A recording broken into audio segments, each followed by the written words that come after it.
Who jumps in as soon as the new technology comes out. I want something to come out. I want to see if it's what it's made out to be, and I want to see if it's durable.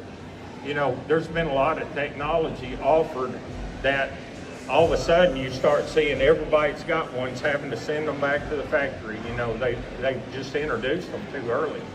So this has been out about a year, and they pretty well got them worked out. You're welcome to look at the one on my boat if when we get done. But it's the #1 game changer.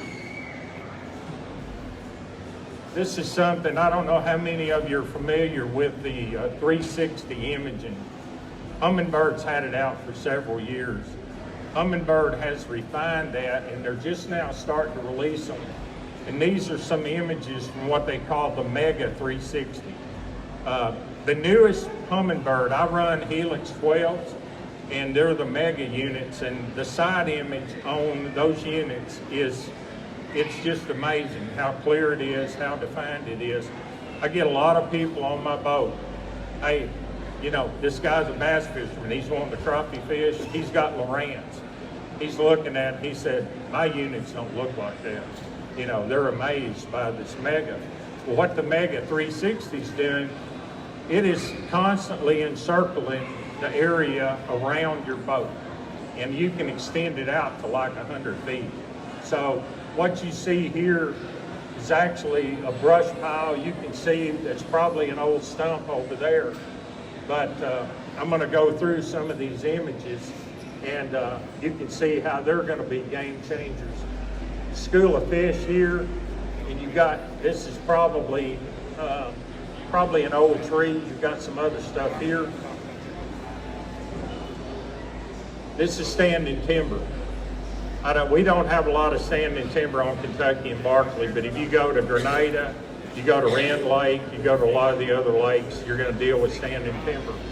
So these images, and those of you that aren't familiar, I'm going to explain a little bit.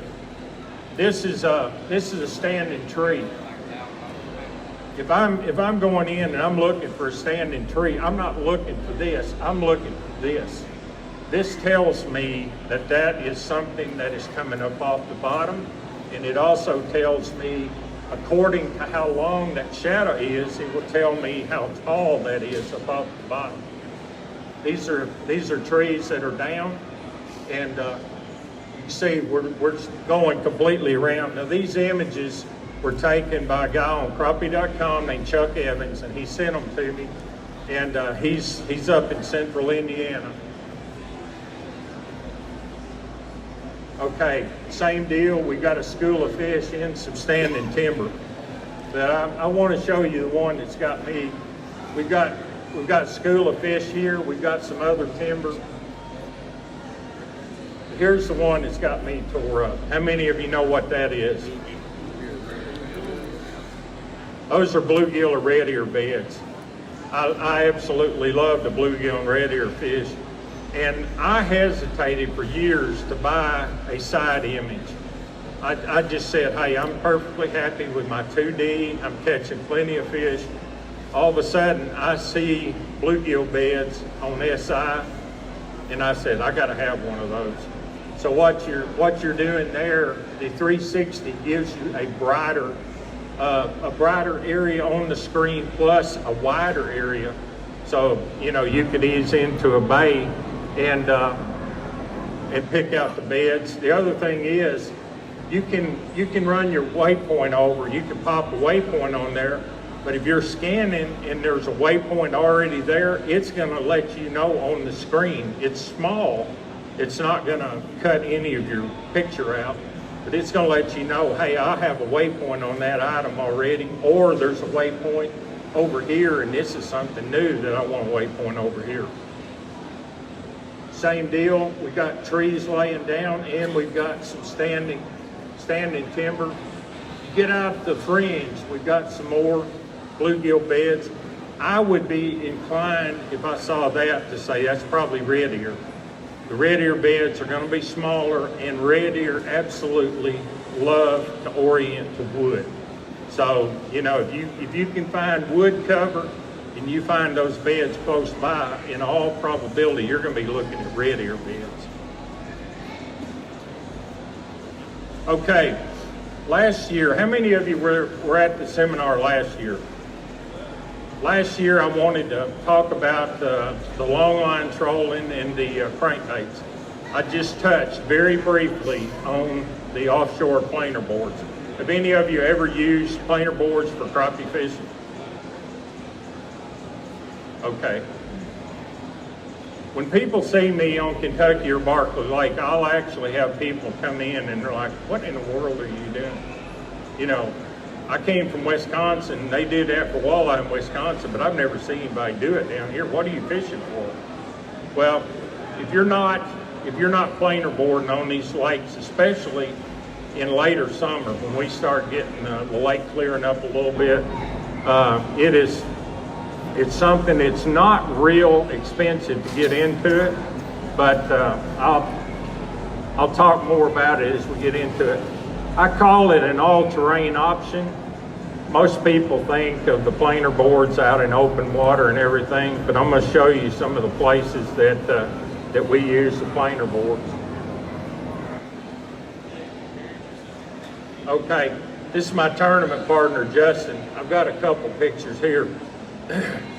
We started tournament fishing last year. This was the first crappie tournament I'd ever fished. It was Crappie USA over on Barkley. I pre-fished, nothing. I mean, absolutely nothing. I was spider rigging, I was long lining, casting. I wasn't doing anything. I pulled out into a bay. I dropped the crankbaits. The water's 58 degrees. And we were going to be having some wind, like 40-mile-an-hour winds the next day. I knew things were going to be whipped up. I pulled the crankbaits out, bam. I think I caught 8 fish in an hour that were keepers, but none of them were over a pound.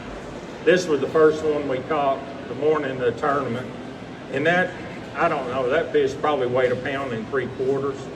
But a lot of times in crappie fishing, you need to go against what the rules say you need to be doing. And we had 58-degree water. Everybody else is up in 4 feet of water. They're spider rigging, they're two-poling, dunking minnows. We're out in 25 feet of water pulling crankbaits. That was the result of the first day. We were in the lead in the amateur the first day. We ended up finishing 4th overall. We were 2nd in the amateur in the tournament. And I actually had guys approach me and they said, surely you're not pulling cranks. And I said, you know we are. And they're just like, no, there's no way. You're lying to me, essentially. No, we weren't. We were pulling cranks. Okay, this was one of the fish the second day. I think that may have been the big fish. That fish was a little over 2 pounds. And like I said, we finished 2nd in amateur, which they put us in amateur because we'd never fished tournaments and we had no tournament winnings. And in 2 tournaments, we disqualified ourselves as amateurs and we have to fish as pros now. That's Justin, and that's a Pico Simply Awesome crankbait. That was the second day. We had I think we had 12 pounds even the first day, and 1177 the second day. All of it was crankbaits, and I do not know of another team in that whole tournament that was pulling crankbaits. Okay. This is the next tournament we fished. This is up at Wynn Lake. I was hoping I could get the reaction of this guy. We came up behind this guy along one of the roads there. We're pulling cranks behind planer boards. And this guy looked at us like we were crazy. He watched us for a long way. And of course, he's bass fishing. He's chunking a jig or whatever. And we were coming up on a bridge, and he watched us the whole way like I've never seen anybody doing that. But what we were running here, these are the offshore tackle OR38 boards. These are a release type board. You have a release on the back that has a pin where it doesn't release. but we were using the small boards with the crankbaits, and this is what we ended up fishing. This is side image. This is before I had the live scope or the 360. But purposely, I took the information out, depth information and the target information, just for how tournament fishermen are. But we're pulling. We were in 18 feet deep, pulling crankbaits and standing timber. And there again, we had guys around us that are minnow fishing, they're spider rigging, and they're looking at us like we're crazy. And some of them were some of the top pro teams. That was one of the better fish that we caught. That was a one-day tournament, and we finished 5th overall in the tournament, pulling crankbaits. And you know, we surprised a lot of people. The point I want to make about that is, there again, we've got 60-degree water. It's pouring down rain most of the tournament. Justin's got his rain suit bottoms on, and we're doing something that the book says we shouldn't have been doing. And I threw the book out a long time ago. Just like I've had people ask me about the crankbaits. Well, okay, clear water, do you use a bright crankbait? Do you use a chrome bait? I may have clear water and I tie a black crankbait on. I just go whatever I have the confidence in. And you'll hear bass fishermen, it means a lot. I'm sorry, Russ? You say you were shocking the pros around you. Was it because they didn't think it was the right day or time of the year? Or? Okay, the question was the reaction that we got. What did we think that person thought? I think number one, he was probably surprised we were pulling planer boards, because crappie fishermen aren't supposed to do that. And we were in an area that he was just surprised to see us pulling boards. This was in early May. The Barkley tournament was in April. Were they at that point in time, were they pulling? No. All of the other boats that were around us. Now, I'll back up. One of the things that I do, any of my units, I have power supply and I have a power cord for that unit. I can take that unit in the house. If it's raining, if it's at night, whatever, I can take it in there and I can get on. If it's a lake, Wynn Lake, I had never been on Wynn Lake. Only time I'd ever seen it was crossing it on I-57. I got a map of Wynn Lake and I studied it and I studied it. And I looked at places that I thought might be productive for the kind of fishing that we were doing. And I found a place. It was, the way it showed up on the map, it didn't even look right. And I told Justin, I said, we practiced 2 days, and then the third day was the tournament. And I said, I've got to check this out. I don't know. It looked like a washboard on the map. The depth was just constant changing, like it was humps. I still don't know what it is. We sort of surmised it might have been an old orchard or something where the trees, but the trees were basically on top of these raised areas. And like I said, water was 18 feet deep. This is the leaderboard. We start out in 3rd, we drop down to 5th. But at the end of the tournament, we started evaluating what we had done. We also evaluated how many crankbaits we had lost. We lost 40 Pico crankbaits in 3 days. Well, up until then, even though Mitch Glenn at Pico is one of my sponsors and he sends us a lot of stuff, I was also buying a lot of stuff, and Justin, my partner, was, well, we're looking at all the publicity that he's getting from us being in this tournament and finishing 5th. So I sent him a bill for 40 crankbaits the first of the week. He replaced them for us, and you know, we sort of have a little different relationship now, but sometimes you have to do that.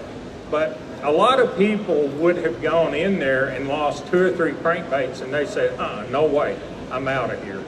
And it's not just because we have a sponsor.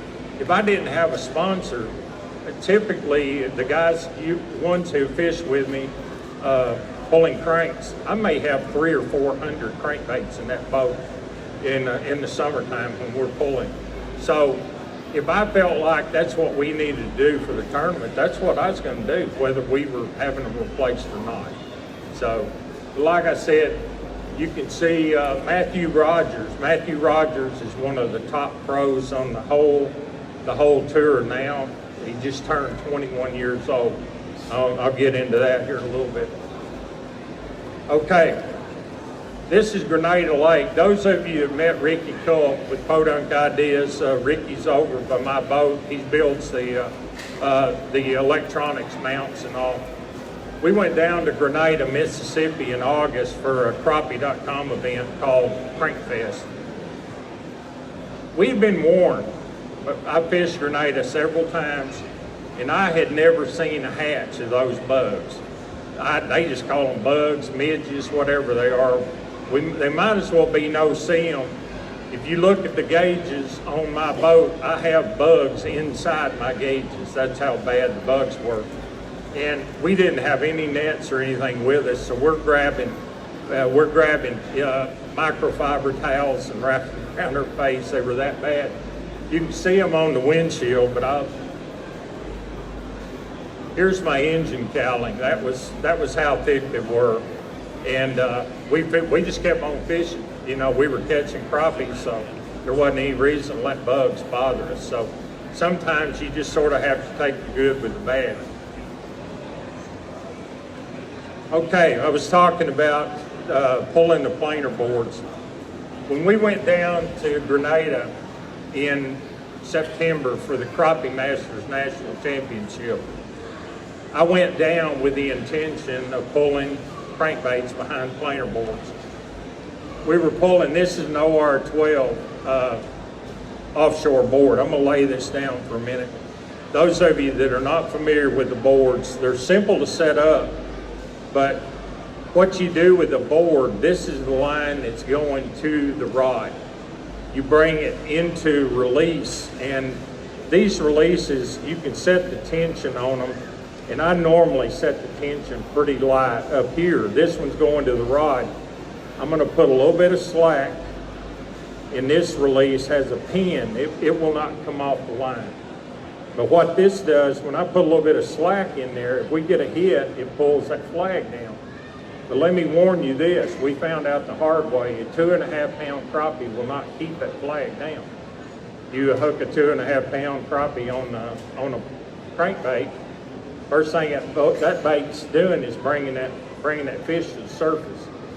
And it will, you may see it like this and it pull down, and then you'll see it ease back up. If you're not looking right at that board, you may look behind it and you're dragging the fish on the surface behind the board, and the flag is standing straight up. But what we did most of the time, you can see, this is a sunrise, you can see the formation of the three boards, and that's the way I like to run them. They're coming off the back of the boat, sort of at a 45. And I've had a lot of questions about what in the world is that with those tubes that are sticking up out of the side of the boat, back by the console. That's an R400, it's made by Millennium, they call it a trolling tree, and it's adjustable.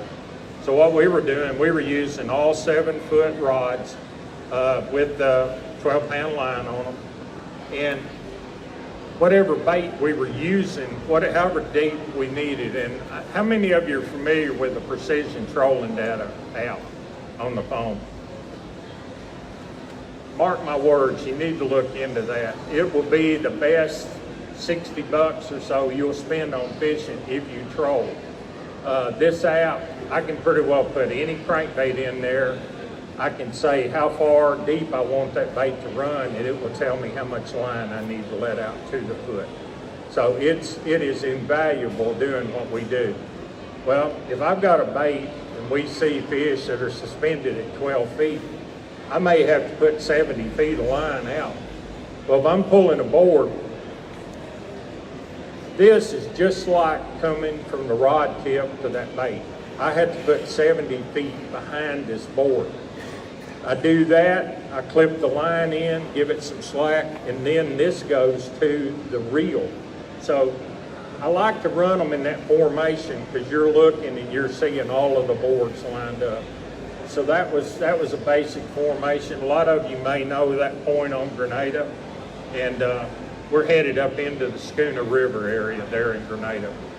But that was what we tried to do. But we also ran a lot of the tadpoles, the diving weights that offshore makes.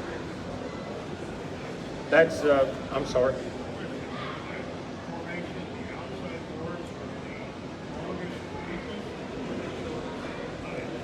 It doesn't matter. Okay, that's what I was going to get to here. When I set these up, I showed a formation. I had 3 boards. The question was, is the outside board the deepest, furthest, whatever? It really doesn't matter. I don't try to set it. In fact, a lot of times, the deepest bait I will use will be on that tadpole diving bait. And it'll be a rod that's right off of or it may actually be on the bottom here. But what I'm doing here, my top rod is my furthest board. And then as they come in, I start going down on that tree. So these, when a fish hits, if I see a fish hit, I just pop it and it pops the line out and this board turns around. Up until then, this board is trying to move away from the boat. When I do that, we leave the area directly behind the boat completely open. There's nothing back there, no baits or anything. This board will fall out of formation and it will come directly behind the boat with the fish on it. So all the fish we net on this, we reel the board up, we take the board off, unclip it here. We got nothing but rod tip to fish then. So reel them in and net them. But the basic way, and it can be confusing if you hook a fish on one of the middle ones, then you sort of have to move them up, and it's sort of a trial and error deal. But this is one of the views of some of the stuff that we fished around with the boards. And a lot of times I would misjudge running the boat. Justin typically is sitting on the back of the boat in a lounge chair. We take all of the seats off the back of the boat for the tournament. All we got on there is rod holders. Justin be sitting there. A lot of times I'll misjudge the distance between the boat and that object, and you'll come along and all of a sudden your board goes past it and then it'll start to come around. 5 times out of 10, you're going to be going back to get that bait because it's going to hang in that tree. Sometimes you get lucky, but a lot of times if that bait doesn't hang, that's as good as it gets as far as finding a fish laying up against that tree. Okay, when I'm trolling, my unit, my Helix 12, and this is the Helix 12. You can see we were in 17 feet of water. I have down image on the right. I have 2D on the left. 2D it's technology. It's been around for 40 years. A lot of us came up through the old LCGs and everything. They were 2D sonar. I still use 2D sonar because, especially on Kentucky and Barkley Lake, if we're pulling cranks, that 2D is going to show up bait balls better than it will show up better than side image, down image, anybody's image. That 2D will show bait and it will show the fish. But you look what we've got here, this is that. So if I'm running 2D and I've got a big blob, that big blob may be a school of crappie, it may be a stump, it may be a brush pile, it may be an old truck on the, you don't know. So that 2D is why I want to look at those at the same time. But I'm running the 2D to get better definition for the bait fish and all. I'm back up here. I paint a lot of crankbaits. I've done it for years. As I've got in with Jinko, with Pico, some of the other baits, you know, I like to represent their baits, but I also still use a lot of my own. Mitch Glenn at Pico and I have a relationship. He sends me the blank Picos, no hooks or anything. I paint them, I fish with them, and if it's a good productive pattern, he may consider putting it into their catalog. That bait is, nobody has ever seen that bait. That's a pattern I painted. I started painting them and using them on Blood River 10 years ago, pulling cranks. And that's a C55. That's a Chinese bait. I order them like 70 cents a piece, no hooks or anything, paint them.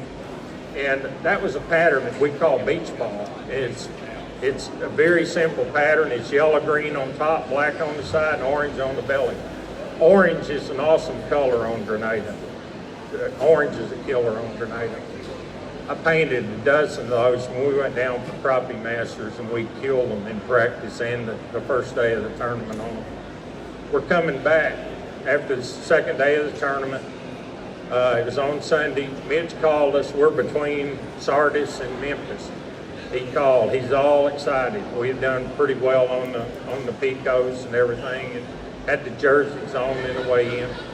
He said, what pattern was best? And Justin and I looked at each other and we sort of like, do we really want to tell him? And we said beach ball. And I'm not going to say what he said, but anyway, he had never heard of beach ball. He knows it now. And I don't know if it'll ever show up in, in his catalog. If it doesn't, so be it. I'm going to keep painting. We probably caught 60-70% of our fish the whole week at Grenada on that bait. Justin's holding pretty good fish there. There's another setup. This is I think that may be a mud bug, or I'm not sure. That's a Pico, another Grenada fish. But we were fishing a lot of what we were fishing when we weren't up in the timber. We were out in open water. We may have been in 30 feet of water just fishing for suspended fish and pulling the planer boards. The one thing we had happen the second day, I don't know if y'all know who Tommy Scalaris is. The walleye fisherman. Tommy is, he's in the Freshwater Fishing Hall of Fame. He's a wonderful fisherman. He won the Crappie USA National Championship, I think in 13, on Grenada, pulling crankbaits with offshore planer boards. Well, Tommy has had a serious health problem. He's now in a wheelchair. Well, Mike Baker from over at, I think, Table Rock Lake, a lot of you probably seen Mike's videos. They were fishing in a similar area we were. We're doing the same thing, and we started getting close to each other, and we decided we don't want to be the boat that messed with Mike Baker and Tommy Scalaris, so we left. They ended up with 15 pounds that day. We ended up with 10, so we should have stayed and just, moved them over. That's a weigh in the first day at Crappie Masters. We had 1409, 7 fish, and we were in 13th place. So there was some serious crappie caught. Lake Erie, the walleye fishermen, their planer boards are used more so they're not scaring the fish. Right. Is that why? Yeah, a lot of it. The question is, Russ mentioned on Lake Erie. Now, we went up to Erie in 16. We were fishing with a charter. The planer boards he was using were about this long. They were double, and they were 100 yards from the boat. And we would hook the baits, the lines with shower clips and let them run down. And that's to get the bait away from the boat. It's clear water, those fish are spooky.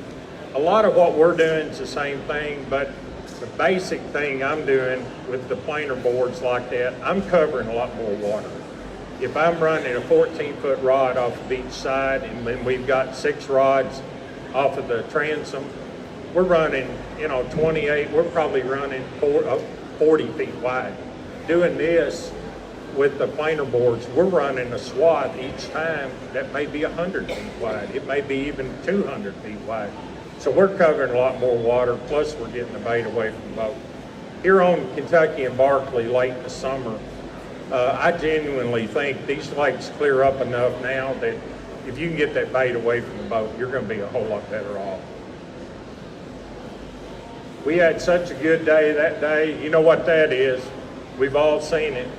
That's the dreaded red sky morning, and that's what we started out with the second day. And I'm not going to go any further into our second day, but the red sky got us. We had a lot of wind, and it beat us up pretty bad, and we ended up not having a good day the second day. So that's all the slides that I have. I'd like to answer questions if I could. You know, if you got questions about the equipment, tactics, whatever, I'd love to. Speed. What speed do you run? I'm not hearing you at all. Speed? Boat speed. My typical boat speed when I'm pulling cranks, when we were on Barkley last April, we were running 1.2 to 1.4. That's absolute minimum that I'll run. My typical speed, 8-10 months a year, is going to be 1.7, 1.8. I may go up to 2. It depends on if the fish are suspended higher. But, you know, to really make that bait work at its maximum, 1.7, 1.8, you know, really is the optimum speed for the baits that I use. Question?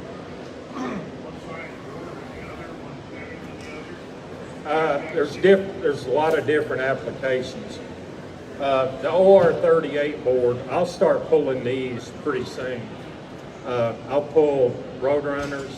I love the long line troll. A lot of you know what long lining is. We're using 6-pound line. We're putting the baits over the side, letting them out a distance that we hope is how deep we need it. But I use a lot of the smaller boards for that, and it's easier. I get a whole lot better reaction. You know, I can tell on this board much better than I can on the R12 on the small bait. But the big board, if we've got some chop, if we're in bigger water, or if I'm wanting to get them a lot further, this board will not pull away from the boat like this board will. So if we're wanting to make 150 foot swath, I need to be pulling the big OR12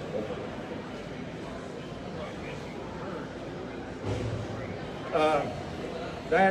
That's even trickier than just with regular crankbaits, because, as you know, the question was about making turns, pulling boards. The best way to deal with turns is avoid them when you're pulling boards, because your outside boards are going to be running faster. They're going to want to pull further back. They don't pull further away from the boat. As you start to make, say, a left-hand turn, your boards on the right are going to pull in behind the boat. Your boards on the left are slowing down, and a lot of times they're just wadding up out there. So what I do a lot of times on a turn with planer boards, I get on rabbit. I don't, you may not know what rabbit is. I'm running the old Terra. The Minn Kota motors, the electric steer motors, have a function that says rabbit. You hit rabbit, it throws that motor wide open. It goes to 10. If you're running 4 on your speed, it's going to go to 10. The best thing to do there is speed up to keep that slack out of them, and then make your turn. I would never advise a 180 or something like that. You know, I'm not going to put myself in that situation. I'm going to be thinking ahead, trying to keep from having to make a tight turn. You know, if we get real tight, we're going to reel up and reset everything. Russ? I want to start out with planer boards. How many do you suggest I use? Question was, if he was going to start with planer boards, what would you suggest? I would suggest 6 boards, 3 on each side. This OR38 board, you buy it, this board can be used either side. You unclip it,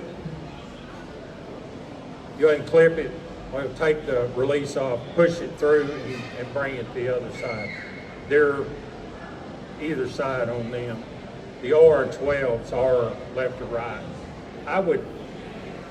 Learning it, I would say no more than 3 on each side, and I wouldn't be trying to make a 200-foot swath. I'd be making a smaller area, trying to keep it in closer. And you got better control on that doing that. So, Have you ever pushed cranks, and if so, what do you think about it? okay, the question is about pushing cranks. Those of you that don't know what pushing cranks are, it looks just like you're spider rigging, but you're using heavier action poles. I use Southern Crappie rods for all of my stuff. And Southern Crappie makes one the series is called T. The T means tough. They're rated for 2 ounces. You can put 3 ounces. What you're doing when you're pushing, you take and put about a 3-ounce weight, and then you're essentially doing a Carolina rig behind that weight. I like to run about 3 feet behind it. And when I'm pushing, I'm only going to be running maybe 6 rods. But the pushing, it lets you use a lot less line. You can make turns a whole lot quicker. If you're in an area to where you're following a channel and you're really having to move around, the pushing is ideal. I will usually push a little bit slower than I will, when I'm pulling. But Pico, a lot of the companies, in fact, Garrett's down here, they have, Pico makes a bait that's called the short bill. 100-foot of line out, the bait's only going to run like 6 feet deep. The bass guys love them for, fishing shallow water. They are ideal for pushing, because when I'm pushing, I want the depth of my bait to be dictated by the weight. A lot of guys will tie a 300 bandit. That's a deep running bait. And if you put a 5-foot leader, if your weight is at 12 feet, your bait may be at 16 feet. I want to know exactly where that bait is. I'm going to dictate the depth of my bait with the amount of line I'm putting out. And that way I know all of those baits are going to be running. They may be running slightly at 3 feet. They may be running just slightly below your weight. But you dictate your depth with your weight instead of your bait. Question? It's crazy. Right. We'll take it. The question is about the effects that I'm seeing on crappie on the lake. I could talk for hours on that, because I will say this. I did a show in Collinsville, Illinois last week. People will walk up, they see the Kentucky Lake banner, and they're like, oh my gosh, there's no fish in Kentucky Lake, carp ate them all. Well, then you got a 20-minute lecture to tell this person that what they've heard is not right. To me, the big effect on the fishing that I'm seeing on the lake, the bluegill and red ear are being much more effective than the crappie are. But the biggest effect we've had on the lake, and it's coincided with the increase in the numbers of carp, we've had some bad spawns, both with crappie and with shad. We went 2 years ago. I honestly think we had a lot of carp that starved during the winter, and I think we had a lot of crappie, and they didn't starve for the same reason. But when we got into spring, I think we lost a lot of our big crappie because you could not buy a shad. And example, I had a guide party. Weather was terrible. We went out for about 3 hours. We had 9 fish. We had everything was 12 to 15 inches. We had some good fish. This was in real early April. I filleted those fish and put all 18 fillets in a quart Ziploc bag and had this much left in the quart Ziploc bag. I mean, you got fillets off of 12-inch fish that are that big. We have, the last 2 years, we've had wonderful spawns with the shad. We got shad everywhere out there now. And if you see the pictures of crappie that are being caught, the carp compete directly with the shad for the same food. They're eating the same food. And I think with the onset of the carp, we saw a decrease in the shad because of the competition. And I think honestly, you know, these carp have been a novelty. We've been seeing them for 10 years, but up until the last 3 or 4 years, they're like, yeah, there's a silver carp. All of a sudden, we're like, crap, we got a problem here, folks. Well, I think a lot of the, we troll right through the carp. A lot of times, the rods are bouncing. I know we're bouncing off carp. We're still catching crappie. Let me tell you something, and I'll go back to the live scope. I don't think Dean's here. Dean McCoy, a friend of mine, fishes Jonathan a lot. He was fishing recently on Jonathan using a live scope. He's in a 12-foot area fishing a steak bed. Fish are in the bottom of the steak bed. He and his partner go in, they're jigging. They both drop in, they both hook a fish, they bring them out of the steak bed. He said all of a sudden on the live scope, every crappie in that bed left. And all of a sudden he looks and here come 4 or 5 big carp. And the carp move into the bed. And he's like, what's the deal on that? Well, in a few minutes the carp move out, the crappie move out, boom, they catch. They went through 4 cycles of that. And Dean said they surmised what's happening. When they catch those crappie, they bring them out of that bed, they're stirring up the algae and the plankton and stuff that's in that bed. Those carp are sitting there, they're running in there on that stuff that's knocked loose, and then they're leaving. Those crappie want to be in the bed with those carp. So I think we're having more of an effect. I think crappie everything is learning how to live with these carp. These carp, the biologists tell you, they're bullies. That's why they're hurting the bluegill and red ears so hard. You know, they're taking a lot of the shallow spawning.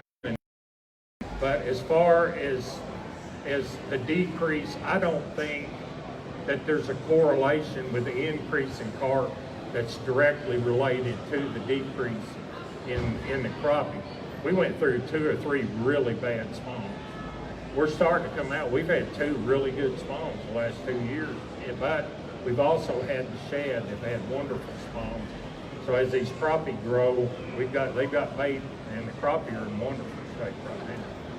So I think this spring, a lot of those 10 and a quarters that you were seeing that you could read newspaper through, I think you're going to be really surprised with the condition that they're going to be in. How far in front of the boat is the live scope shoot?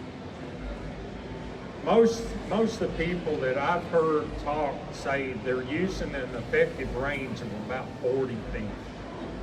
You get further than that, you start losing some of your definition. But that's what a lot of the guys are doing. They're scanning. They may pick up that steak bed out there at 40 feet, and then they're decreasing the range on their scope as they're getting closer. As they decrease that range, it's also increasing the definition. You know, they're getting a better picture at a shorter range.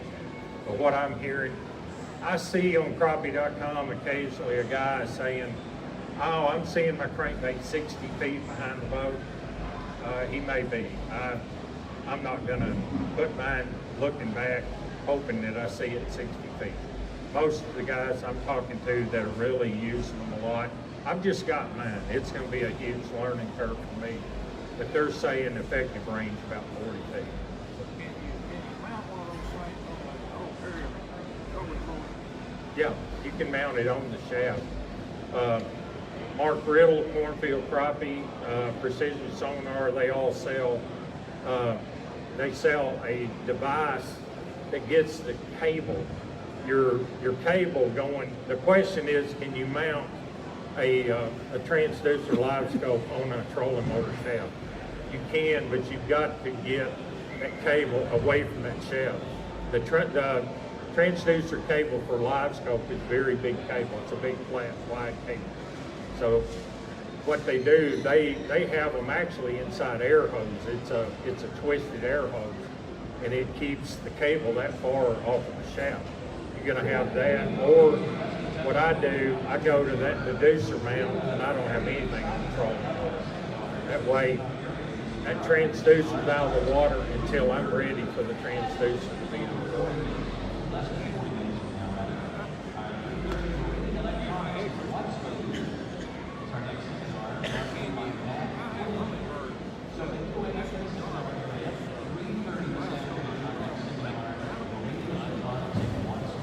Well, you can run them at the same time if you properly wire it where you don't have crosstalk interference. You'll get a little crosstalk, but you can still run your Humminbird Mega in the light scope at the same time. Yeah. So, you know, there's a lot of people doing it. Question?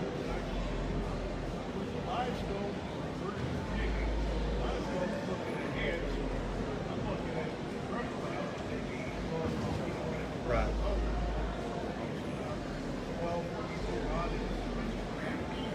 What a lot of the guys, the question is about if you've got a stake bed brush pile, an object that's got crappie in it, it's 14, 15 feet out, and you've got a 12-foot hole, how do you handle that? You guys have ever bass fished, you know the technique of flipping. What a lot of the guys are doing now, they're pulling line and they're flipping that jig out and they're letting the jig sink, and it's just essentially making a line. It's getting deeper as it gets below, and that's what they're doing. That way they're not having to set right over it, you know, with a short. I'm gonna take one more question and then we gotta go.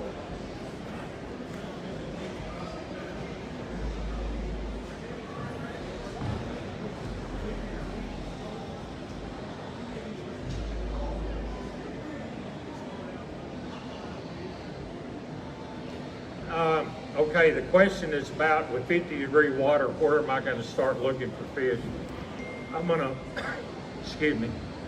to be looking at the creek channels coming into a bay, but I'm going to be looking for suspended fish out there. I will usually, at 50 degrees, I'll start long lining, and when you get a really good sunny day, I may go into a bay and I may run, say, LBL. I may go in and I'll run the north bank. I may get up there in 4 or 5 feet of water, because that water may be 4 or 5 degrees warmer than the water out there in 10 feet.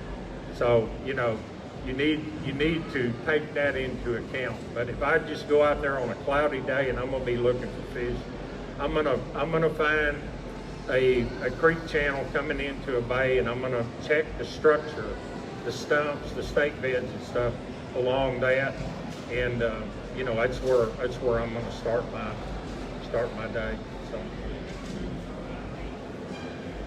So you don't have to start out necessarily deep, but you know, I'd start out where I've got a definite break, you know, where you've got a deeper area.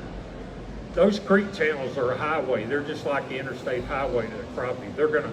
Initially, they're coming in out of deep water. They're going to come up those channels. So, okay, those of you that have asked questions, I've got a box up here, Pico Lures. Sent some stuff. I'll let you just come up, pick out one. I've got some crankbaits and some jigs. Those of you that asked questions.